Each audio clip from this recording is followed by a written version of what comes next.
Information tonight about the arrest of the current and former superintendents of Winnsboro ISD. Good evening and thank you for joining us.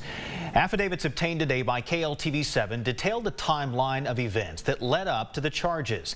As KLTV7's Katie Parker reports, the documents portray a pattern of complaints that appear to have been ignored. Winnsboro ISD employees have been arrested. The probable cause affidavits show they covered up 2 separate reports of child abuse. The arrest affidavit states that the current and former superintendents of Winnsboro ISD failed to report 2 separate instances of sex crimes concerning employees of the district. Brian Wilcox, who resigned as superintendent in September, is charged with 2 counts of failure to report child abuse with intent to conceal. Aaron Nation was promoted last week to the role of superintendent and faces charges of tampering with or fabricating physical evidence and failure to report child abuse with intent to conceal. Ashley Wilcox, Brian Wilcox's wife, was a speech pathologist within the district and is charged with failure to report child abuse. The first case involves an improper relationship between an educator and a student. The affidavit says Wilcox dismissed the allegation and that he violated the law requiring 48-hour reporting. A grand jury subpoenaed records on July 17th, to which Wilcox, Nation, and Winnsboro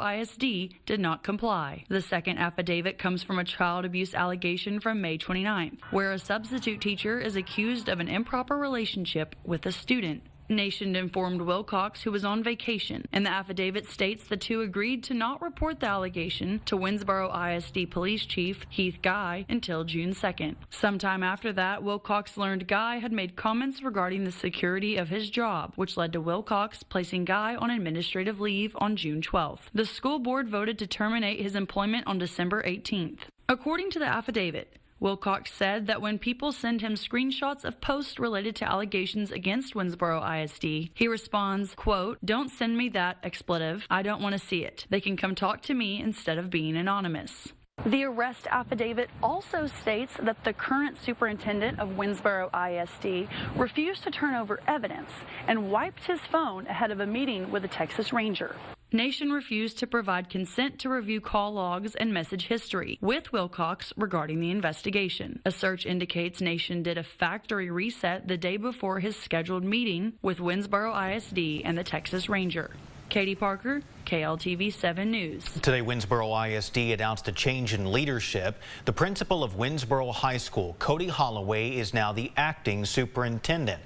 Interim girls athletic director Carrie Sanders will fill the role of high school principal, and next week the current junior high principal Kim Nash will take over, while the junior high assistant principal will take her spot as the junior high school principal.